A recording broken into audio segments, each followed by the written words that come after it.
PJNET.TV, starting a brand new week. It's March the 2nd. It's 9 p.m. on the East Coast. It's time to get started. We have Doug waiting in our green room. We have the bumper rolling. We're recording. We are streaming. We will switch to Studio 6 in 5, 4, 3, 2, 1. Well, good evening and welcome to PJNET.TV. I'm glad to be here. If you would have been here 2 minutes ago, we were not ready. I'll tell you more about my sad story later on. You want to see Doug Carter, don't you? Well, he's here. And it's he's kind of hard to catch because he travels a lot. You understand what I'm saying? He really travels a lot. Doug, tell us of your travels while I finish up preparing the studio.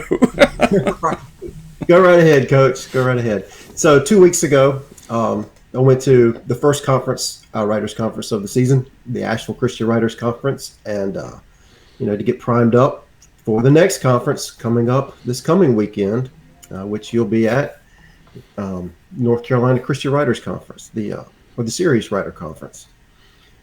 After I left the conference 2 weeks ago, I stopped by a place called Linville Caverns. So the conference was in the mountains.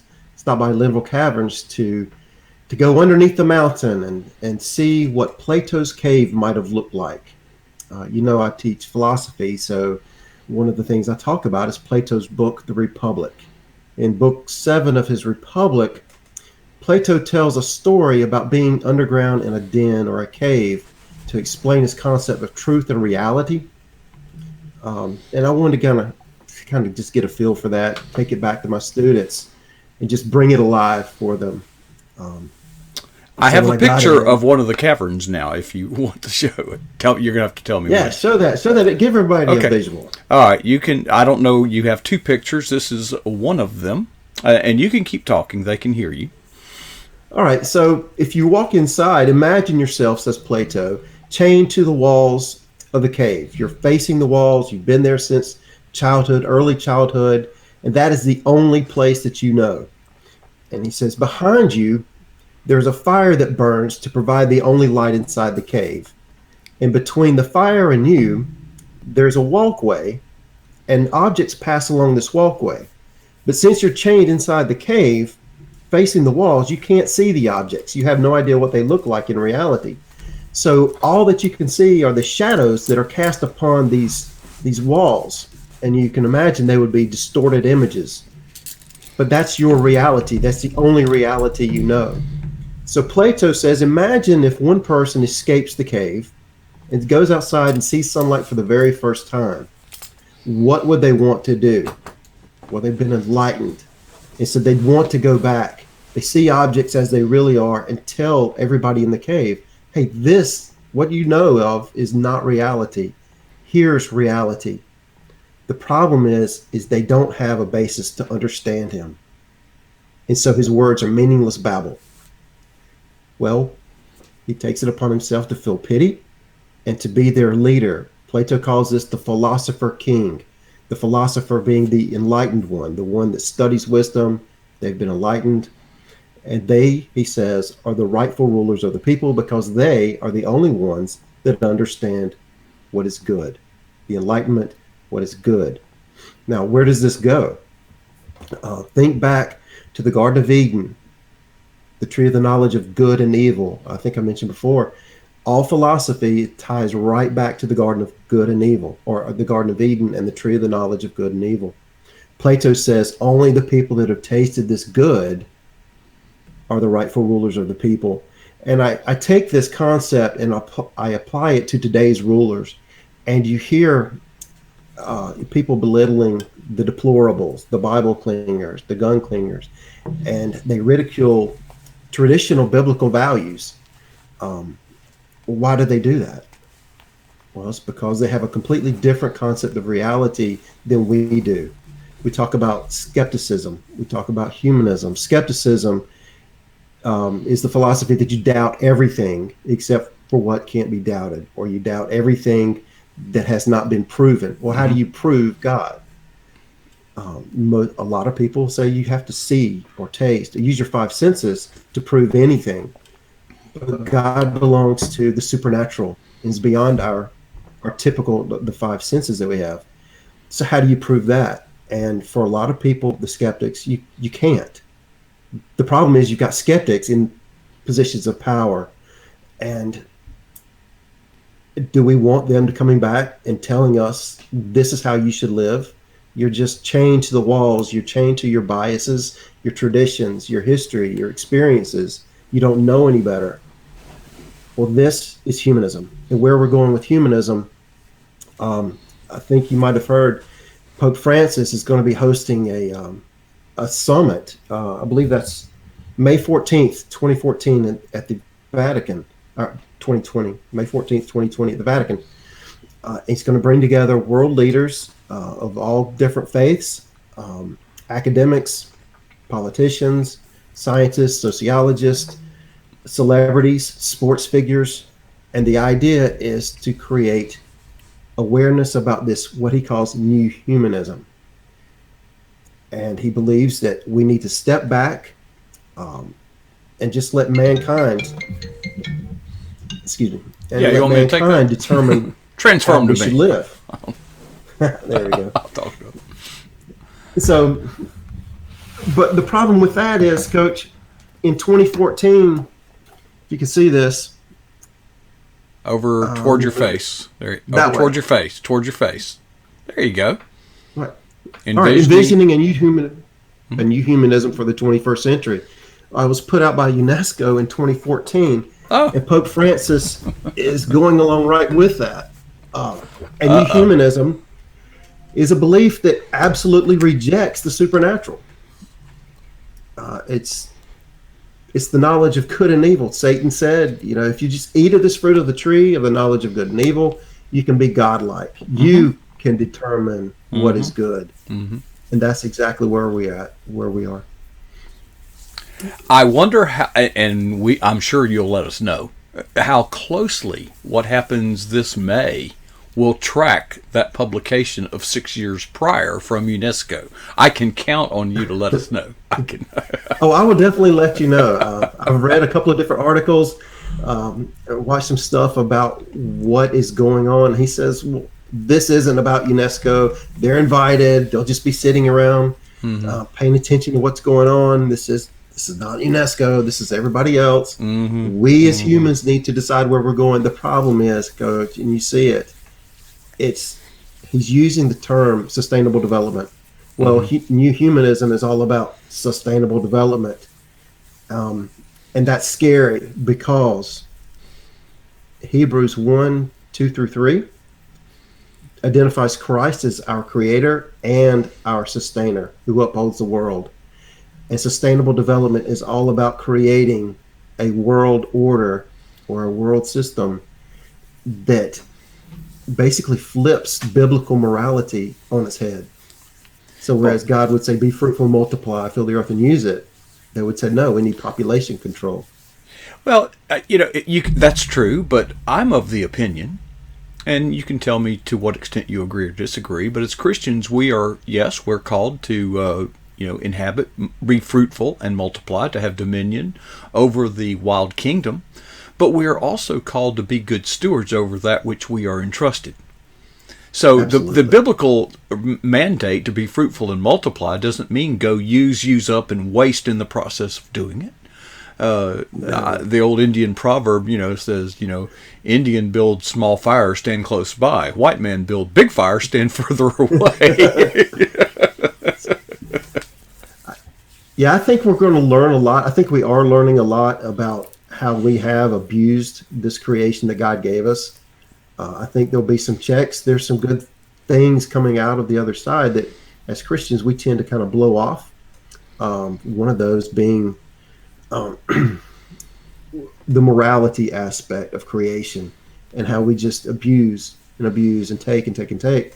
But I think it's going to come back to, all right, are you really sharing? Are you really looking after your neighbor, or are you hoarding? Mm-hmm. And so there'll be some correction. There'll be some moral corrections, I think, that will come out of this.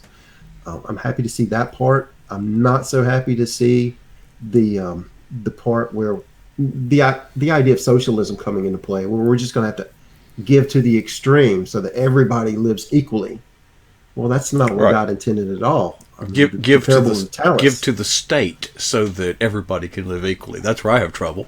If you want to give, give. Yes, Okay, but you don't. right. But under force anyway.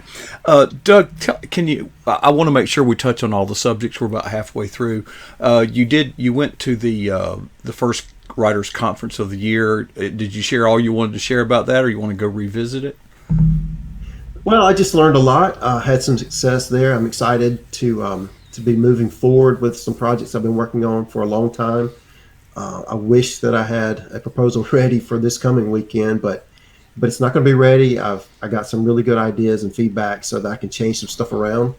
But that'll be coming out hopefully this year. I've worked with one of our guests um, on PJNet earlier, and we've got a plan in place to make some things happen in just a couple of short weeks. Okay. So we'll, Speaking of short week, as soon as we go off the air tonight, I will be dismantling the Eagle's Nest and loading it back in the truck. Oddly enough, I had just hauled off half of it to a location where we're having a monthly worship service in a barn. So we got the projector screen and the speakers and the mixer and all this stuff. It was just an organizational meeting, but it was very good. But then I'll pack it up, headed to North Carolina, where I hope to see many of you that are here in the chat room, or at least some of you here in the chat room. But folks, it is getting down to the nitty gritty. Doug, you'll be at the North Carolina conference in Liberty. I will be there. I'm looking forward to it. I'll be driving back and forth. I'm not too far from that place anyway, but I'm really looking forward to seeing everybody. Yeah, it's a 12-hour journey for me. So pulling 4,500 pounds of stuff behind my truck. Wow. That's more like work than driving. But so that's going to be Well, I quite can a be there journey. early if you need me. Yeah, Please, I can be there well- early if you need me to help Well, unpack. please do, please. Okay. Yeah, we have plenty. The more I can get, yeah. And I'm not a writer, but there's I must sense this internal struggle. You're working on something, you want to propose it, but you wrestle with, I want to do it now. Don't procrastinate versus going off half cocked. Where are you on that scale? I've rewritten this thing so many times, but I don't want it to go out too early. I don't want to mess it up. I spent thousands of dollars in education, master's degree, and other things beyond just education to get this right. The message is too important. I told you about the experience I had working in the chicken farms and walking through and having to cull the blind chickens. And it just ripped my heart out, and realizing that that's how we are. We're blind to truth and reality. And it's going to kill us. Ezekiel chapter 9 talks about God sending his angel to put a mark on the foreheads of everybody that weeps, mourns, and wails over the abominations being committed.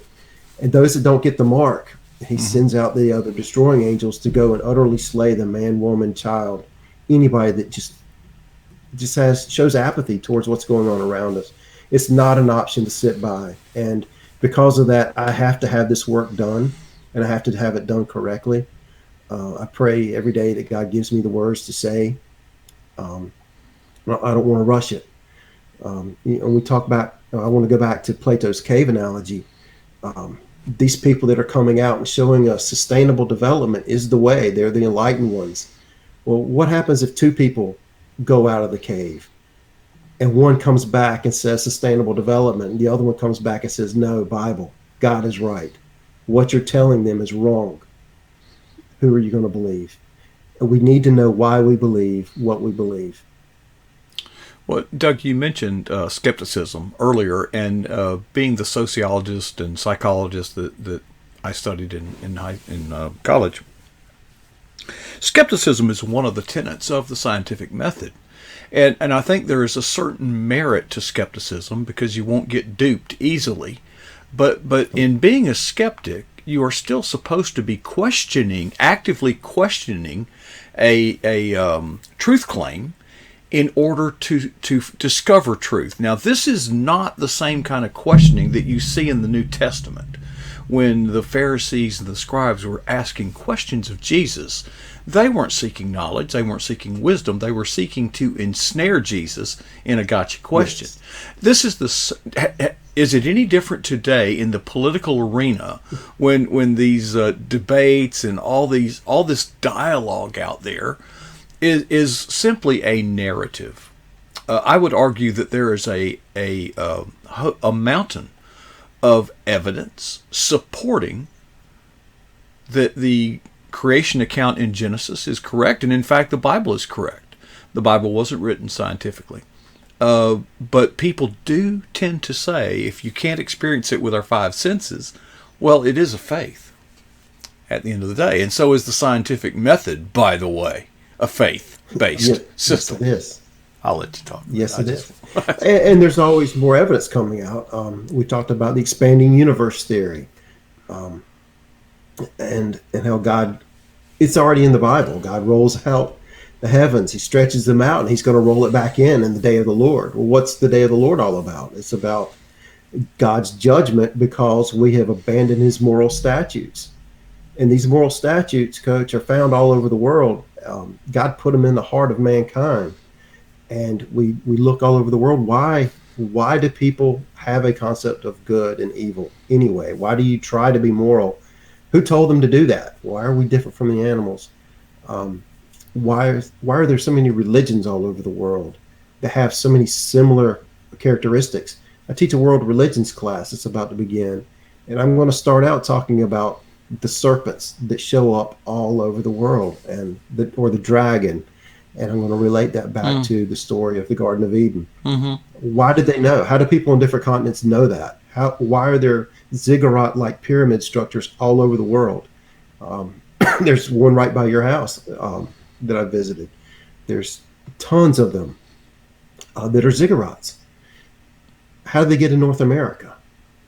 And these things are related. I think they're related to the Tower of Babel. I think the story of the serpents. If you go to Moundville, Alabama, and find the rattlesnake disc and do the history of that, or search the history and see the images that they carved on their pottery, you'll see a winged serpent. You'll see a winged serpent in Egyptian art. Well, what is that winged serpent all about? I think it's got a lot to do with the story that was passed down after Noah and the flood. And then it just got divided after that. The Tower of Babel was destroyed well after the flood, and the people split. Well, I studied, also minored in religion. Religions seem to have a common theme. Now, that doesn't mean there's different gods, all different pathways to the same place. No, that's not what it means. But for example, usually a figurehead of a religion, there were mysterious circumstances around their birth. Yes. Okay. The birth or their death. Or their death, and so there's these recurring themes, and of course sociologists argue that this is the collective of humanity making up stories to explain their existence and so forth. The difference is that we have a leader in the Christian religion that died and then lived again. And all the other ones are dead. They're just dead. They are. They dead. And so these religions are teaching the mysteries that were hidden since the beginning of the world. And Christ came to fulfill these mysteries and be the revelation of these mysteries. The Roman centurion that was there when Jesus died said, surely this was the Son of God. Mm-hmm. Well, he recognized that because he knew about a Son of God in his own religion. And you go in other places and you see that there are dying gods that rise again. It's fascinating, God's timing and how Jesus does fulfill all these qualifications. He's the revelation of the mystery. He answers the questions. There's never been a culture that's been observed that didn't worship something. Right. Okay, there is a need within us to worship. That's common. Now, I would argue, or it would be argued, by sociologists that religion is necessary for social control because the threat of the supernatural is a substitute for when police power is not present. Well, that helps, but how does everybody know that? How does everybody all over the world know that? And how have we always known that? How did we know, or how did they know to worship a God? How did they know that spirits were real? Why did they believe that God or a God or gods have something to do with the universe, and mankind's behavior was connected to this cosmos, these happenings? Why did they feel a need to appease God with some sort of a sacrifice? Mm-hmm. Mm-hmm. Somebody taught them that. It came from somewhere. Well, gosh, Doug, we got kind of deep there. We're out of time, is what I'm saying. What are we going to do? Right. What are we going to do next month? Is your proposal going? How much can you tell us? Can you tell us much? I can't tell you a whole lot, Coach. Okay. I've got some people working. They're going to edit as soon as I get these chapters finished, and I've got a lot more than I had recently. Okay. The conference I went to helped, and I'm sure the one coming up is going to just push me right where I need to be. So, timetable wise, when do you think you can make an announcement? 8 weeks. Oh, well, I'd like to make one in 8 weeks. All right, so that you're on the first Monday of every month. So give me 2 months. Not next time, but the time after that. Give me 2 months. But you've redone this several times already. Oh yeah, it's just a matter. I can speak it into the software, and it just spits it right out onto my screen. There you go. All right. Well, Doug, look, I look forward to seeing you, and please do come early. I will make you regret it. Put me to work, Coach. That's what I did. I appreciate you coming on tonight, Doug. Great to have you with us. Thanks for being on the team. Thank you so much, Coach.